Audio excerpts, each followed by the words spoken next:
অংশগ্রহণ না করে তাহলে আমার একার পক্ষে এটা যোগাযোগ ব্যবস্থা উন্নয়ন করা হয়তো সম্ভব হবে না। এটা আইনের কারণে আমাদের হাত পা বাঁধা, আমাদের ক্ষমতা অত্যন্ত করব। তাই আমি আপনাকে অনুরোধ করবো সংসদ সদস্যের সাথে যোগাযোগ করে এলাকার যোগাযোগ ব্যবস্থা উন্নয়নের জন্য আপনারা উদ্যোগ গ্রহণ করবেন এবং সংসদ সদস্য যদি এই রাস্তার উন্নয়নে কার্যক্রম গ্রহণ করেন তাহলে আমি আমার উপজেলা পরিষদের পক্ষ থেকে সর্বাত্মক সহযোগিতা করে এই রাস্তার উন্নয়নে আমার অবস্থান, আমার পরিষদ থেকে সর্বশক্তি নিয়ে করে এলাকার যোগাযোগ ব্যবস্থার উন্নয়ন সাধন করবো ইনশাআল্লাহ।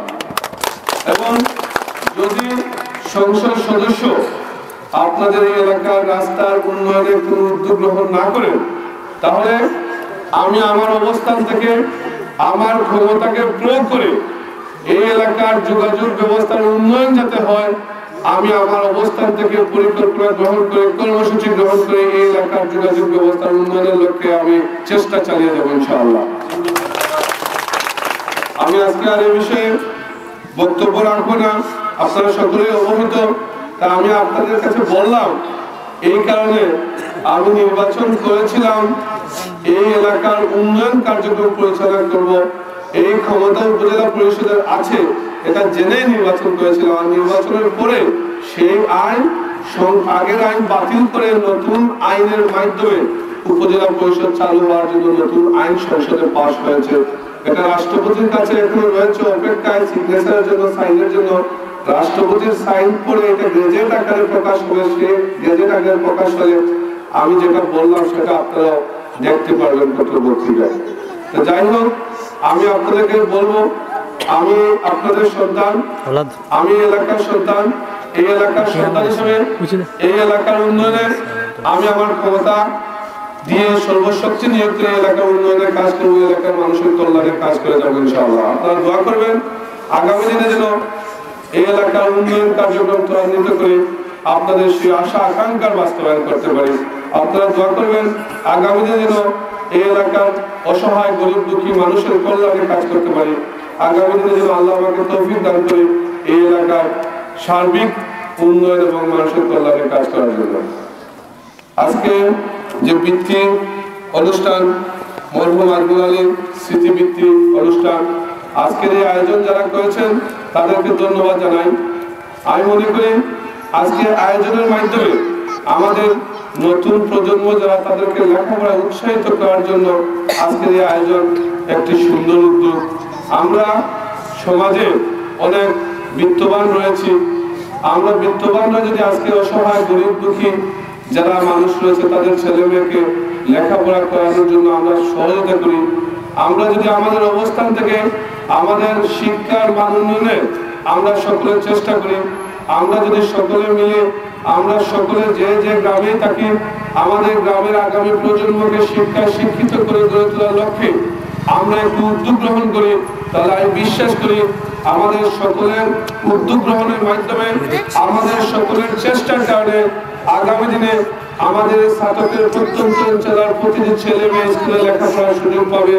এবং আগামী দিনে আমরা যদি আমাদের সহযোগিতা অব্যাহত রাখি, আমরা যদি সকলের চেষ্টা করি, তাহলে ইনশাআল্লাহ আমাদের অশিক্ষার অভিশাপ সেটা দূর করে আগামী দিনে আমাদের এই এলাকার ছেলে মেয়েদের শিক্ষায় শিক্ষিত করে আগামী দিনে বাংলাদেশের সুনাগরিক হিসেবে প্রতিষ্ঠিত করতে পারবো ইনশাআল্লাহ। এর জন্য আমি মনে করি আমাদের এই নতুন প্রজন্মকে শিক্ষায় শিক্ষিত করে গড়ে তোলার লক্ষ্যে আমাদের শিক্ষকের পাশাপাশি আমাদের অভিভাবকদের গুরুত্বপূর্ণ ভূমিকা পালন করতে হবে। শিক্ষকেরা ছেলেমেয়েরা যখন স্কুলে যাবে তখন শিক্ষকেরা ক্লাস করবেন, শিক্ষার যারা ছেলেমেয়েরা তাদেরকে শিক্ষিত করে গড়ে তোলার লক্ষ্যে তারা চেষ্টা করবেন।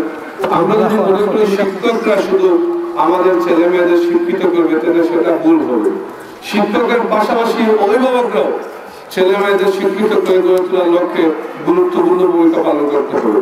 আমরা যারা অভিভাবক রয়েছি আমরা যদি আমাদের ছেলে মেয়েদের খোঁজখবর নেই, ঠিক মতো স্কুলে যাচ্ছে কিনা, ঠিক মতো লেখাপড়া করছে কিনা, শিক্ষককে যদি জিজ্ঞেস করি আমাদের ছেলে মেয়ে ঠিক মতো লেখাপড়া করছে কিনা, আমরা যদি সঠিকভাবে আমাদের ছেলে মেয়েদের গাইড দিতে পারি, আমরা যদি সঠিকভাবে প্রতিদিন স্কুলে পাঠাতে পারি, আমরা যদি আমাদের ছেলে মেয়েদের শিক্ষায় শিক্ষিত করে গড়ে তুলবো সেটার বিষয়ে আমরা সকলে চেষ্টা করি, তাহলে ইনশাআল্লাহ আগামী দিনে আমি বিশ্বাস করি সকলের চেষ্টার মাধ্যমে আগামী দিনে স্নাতক থেকে অশিক্ষার হার দূর হয়ে আগামী দিনে স্নাতক উপজেলা বাংলাদেশের মানচিত্রে একটি শিক্ষিত উপজেলা হিসেবে প্রতিষ্ঠিত হতে পারবে ইনশাআল্লাহ। সেটাকে সকলকে কাজ করতে হবে। আমাদের এলাকার আমাদের বিশেষ করে এই সিলেট অঞ্চলে আমাদের ছেলে মেয়েদের লেখাপড়া করাবো, দেশের সুনাগরিক হিসেবে প্রতিষ্ঠিত করে তুলবো, সেদিকে আমরা একটু মনোনিবেশ করবো। আমরা চেষ্টা করি একটু বড় হলেই লন্ডনে মেয়েটা পাঠিয়ে দেবো। সেই মনমানসিকতা আমাদের আসলে সেই মনমানসিকতা পরিহার করতে হবে। আমরা আমাদের ছেলে মেয়েদের যদি শিক্ষায় শিক্ষিত করে সুনাগরিক হিসেবে প্রতিষ্ঠিত করতে পারি, সেই ছেলে মেয়ে দেশে বেকার থাকবে না। সুশিক্ষায় সুশিক্ষিত একটি ভালো ছাত্রছাত্রী তাদের সমস্যা হয় না, তারা সমাজে সুনাগরিক হিসেবে প্রতিষ্ঠিত হতে পারবে। আমরা আমাদের ছেলে মেয়েদের শিক্ষিত করতে পারি, তাহলে আগামী দিনে বাংলাদেশের দেশের নেতৃত্ব এরাই দিবে। এরাই আগামী প্রজন্ম, এই প্রজন্ম আমাদের আগামী দিনের ভবিষ্যৎ।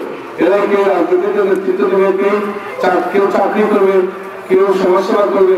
এভাবেই তো আমাদের দেশের আর্থিক অবস্থা, আমাদের দেশের সামাজিক অবস্থার পরিবর্তন করতে হবে। তাই আজকে আমি মনে করি শিক্ষাই জাতির মেরুদণ্ড। শিক্ষা ছাড়া কোনো জাতির উন্নয়ন সম্ভব নয়।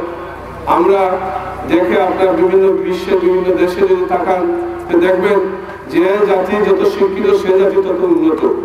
আমরা শিক্ষার দিক দিয়ে এখনো অনেক পিছিয়ে, আমাদের শিক্ষার মান এখনো অনেক পিছিয়ে। আমরা শিক্ষার মান উন্নয়নে কাজ করব, আগামী প্রজন্মকে শিক্ষিত করে গড়ে কাজ করব। আমরা অসহায় গরিব দুঃখী মানুষ যারা রয়েছে, অসহায় গরিব দুঃখী ছাত্র যারা রয়েছে, তাদেরকে শিক্ষিত করে গড়ে আমরা বর্তমান সহযোগিতা করবো। এভাবে যদি আমরা কাজ করবো ইনশাআল্লাহ আমরা সফল হব। আমরা আমাদের এই স্নাতক উপজেলাকে আগামী দিনে একটি শিক্ষিত উপজেলা হিসেবে প্রতিষ্ঠিত করতে পারবো। আমি আর গর্বের মধ্যে বক্তব্য দিতে চাই না, আপনারা অনেকক্ষণ থেকে অপেক্ষা করছেন।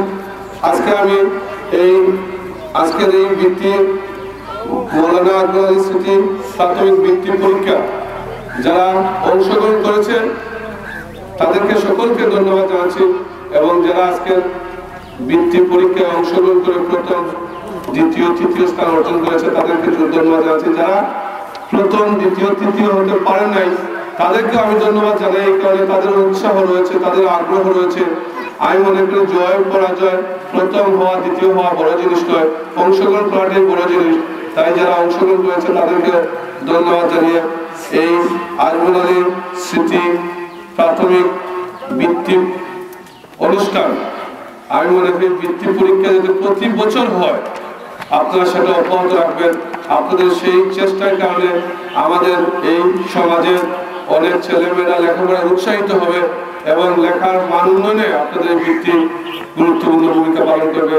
আপনাদের বৃত্তি প্রতি বছর যাতে চালিয়ে যেতে পারেন, এর জন্য আমার যদি কোনো সহযোগিতা প্রয়োজন মনে করেন আমার সাথে যোগাযোগ করবেন। আমি এই বৃত্তি কার্যক্রম যাতে প্রতিনিয়ত হয়, প্রতি বছর হয়, তার জন্য আমার অবস্থান থেকে সর্বাত্মক সহায়তা করবো সেই আশা ব্যক্ত করি। আজকে এখানে যারা উপস্থিত হয়েছেন সকলকে ধন্যবাদ জানিয়ে আমি আমার বক্তব্য শেষ করছি। খুদা হাফেজ। বাংলাদেশ জিন্দাবাদ।